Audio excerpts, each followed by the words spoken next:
जे केही पुत्रंटार विश्वास करे से अनंत जीवन लाभ करे। कृष्णंटार मोर प्रिय भाई भौणी माने आजिर सुसमाचार आम मान को अनंत जीवन उपरे ध्यान करने आह्वान करे। आजिर सुसमाचार जोहन लिखित सुसमाचार अध्याय 3 वाक्य गुड़िक 31 रु 34 पर्यंत से 34 पद ही मु आपण मानक पढ़ी शुणाइली। जे केही पुत्रंटार विश्वास करे से अनंत जीवन लाभ करे। आजिर सुसमाचार यही अनंत जीवन उपरे ध्यान करने पाई आह्वान करुची। यही अनंत जीवन कौन? जीशुंटार विश्वास करुवा व्यक्ति माने अनंत जीवन लाभ करे। ये अनंत जीवन कौन? जीशु तांकर गोटे प्रार्थना रे एहार गोटे डेफिनेशन करुची। जोहन लिखित सुसमाचार 17 अध्याय 3 पदरे आमे ताहा पढ़ा पाऊ। से 17:3 रे एपरि लेखाई, तुमको एकमात्र सत्य ईश्वर रूपे जानिबा एवं तुम द्वारा प्रेरित जीशु ख्रीस्ट को जानिबा ही अनंत जीवन। से अनंत जीवन रे डेफिनेशन कौन? एकमात्र सत्य ईश्वर को जानिबा एवं तांग द्वारा प्रेरित जीशु ख्रीस्ट को जानिबा ही अनंत जीवन।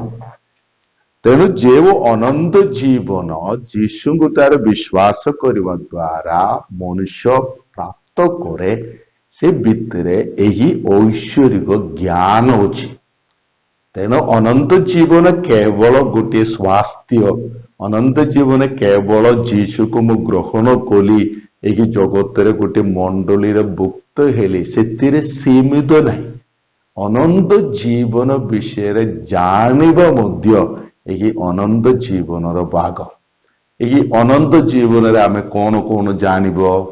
सत्य ईश्वर को जानिबार अछि, तेबे तार दोषाज्ञ विषय जानिबार अछि। से ईश्वर के बोली मानवंग सहित संपर्क आसिले, तेणु से इस्राएल विषय जानिबार अछि।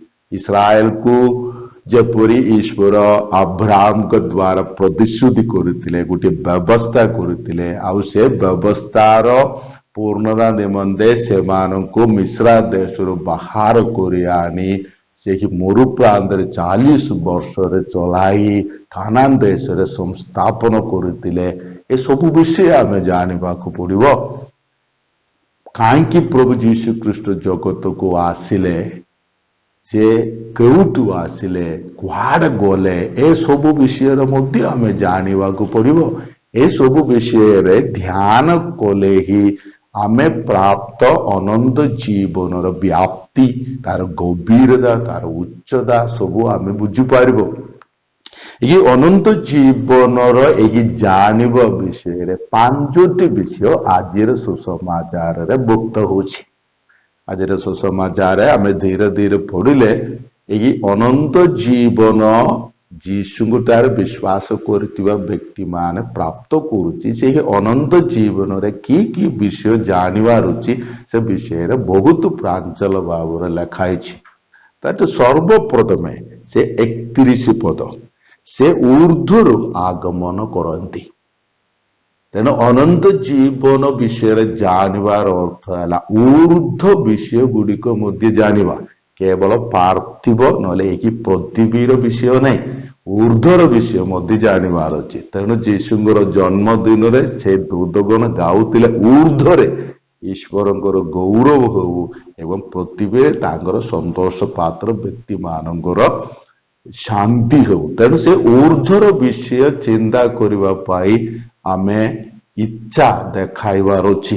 तेणु जीशु को ग्रहण करथिबा व्यक्ति केवल खाइबा पीबा प्रजनन करबा बोली केवल यही जगतर विषय नहीं, ऊर्ध्वर विषय मध्य चिंता करबार अछि। द्वितीय रे 32 पद से स्वर्गरु आसंती। ए ऊर्ध्व को गोटे नाम दिया जाइछि। ऊर्ध्व बोली कहले केवल आकाश नहीं। तेणु अनंत जीवन प्रति ध्यान कला बेले आमे प्राप्त अनंत जीवन को जानिबा पाई यही पद उपर मध्य आमे ध्यान करबार अछि। जीशु स्वर्गरु आसुचंती। तेबे स्वर्ग कौन बोली सबू आम शिखिबार अच्छी स्वर्ग किए किए अच्छी स्वर्ग आम सहित संपर्क कौन तेबे ही आम हे आंब मान स्वर्गस्थ पिता बोली प्रार्थना कर जेपरी स्वर्ग सेहीपरि मूर्तिर तुम इच्छा पूर्ण करू बोले गोटे आध्यात्मिक भितर को प्रवेश कर स्वर्ग को जानिले कि स्वर्ग दूत गण को आम सम्मान दे पार सप्त मुख्य दूत को केरूबीय गण को सराफीय गण को सेना बाहिनी को सब आम जापर नले आम केवल जीशु को ग्रहण कलु गोटे स्वास्थ्य पाए प्रार्थना कलु से ख्रीष्टीय धर्म सीमित नुहे स्वर्ग उपर मध्य ध्यान करी प्रकृत दिने आमे से स्वर्ग धाम प्रवेश कर पिता परमेश्वर सम्मुख ठियाबू आम स्वर्गीय आनंद सहित जीवन यापन करूँ तेणु मनुष्य को कहीं सृष्टि कले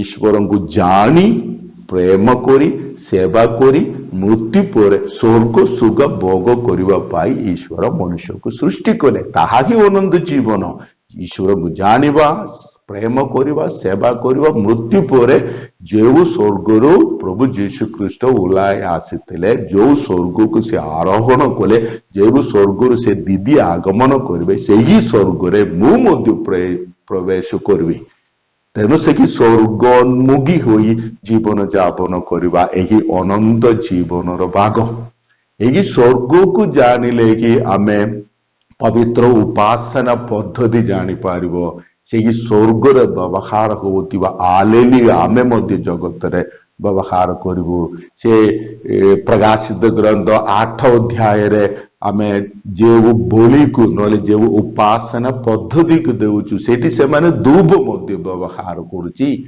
दूब दानी रे जोना पकाई प्रार्थना समय दूब मध्य स्वर्ग रे व्यवहार करुछु बोली आमे आमे से स्वर्ग ऊपर ध्यान कले कि पाइबु नले केवल वाक्य होई जुवो लिटर्जी दरकार नाही संस्कार गुडिक दरकार नाही बोली सब एगी स्वर्गर ज्ञानर अभावर कहबे आवरी से कहबो ईश्वर ताको प्रेरणा करुचंदी ईश्वर जगत के एते प्रेम कले जे से तांगर अद्वितीय पुत्र को प्रेरणा करुचंदी तेणु पिता परमेश्वर को चिन्हवार अछि जीशु ख्रीस्ट ईश्वर द्वारा प्रेरित व्यक्ति अब से प्रेरणा रे ईश्वर आज्ञाबह हुअंदी से आमे फिलिपिय मंडल प्रति पौलंग पत्रर 2 अध्याय 6 ରୁ 8 पद पर्यंत ताहा आमे शुनिबा को पाऊ से ईश्वर तिले कि ईश्वर सहित समानता रखिले ना से निज को शून्य कले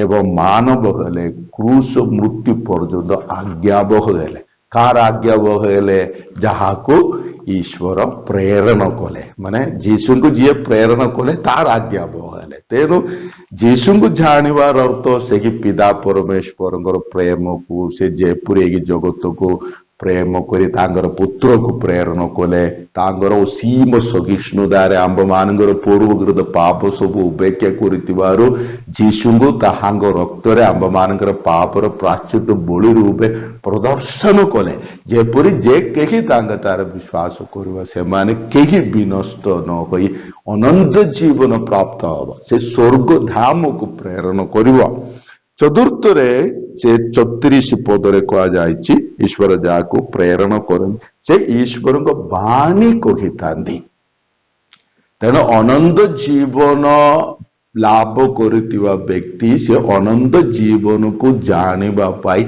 ईश्वर द्वारा कथित बाणी मध्य शुणितांदी के रोमियो 10:17 पदरे कहा श्रवणर विश्वास जन्मे विश्वास श्रवणर जाद हुए एवं से ही श्रवण कृष्ण वाक्य द्वारा हुए तेणु अनंत जीवन प्राप्ति व्यक्ति वाक्य पढ़ा पाई वाक्य ध्यान करने मध्य इंटरेस्ट देखाइबार अछि पंचम से अनंत जीवन को जानिबा पाई पंचम से 35 पदरे कह ताहांग हस्तरे सकल विषय नष्ट करुचंदी तेणु जीशु केवल आम पाई मृत्युवरण कले एवं स्वर्गारोहण करेंगे से सरला ताहा नहीं ସ୍ୱର୍ଗ ମୂର୍ତ୍ତିର ସକଳ ବିଷୟ ସେହି ପୁତ୍ରଙ୍କଠାରେ ନଷ୍ଟ କରାଯାଇଛି।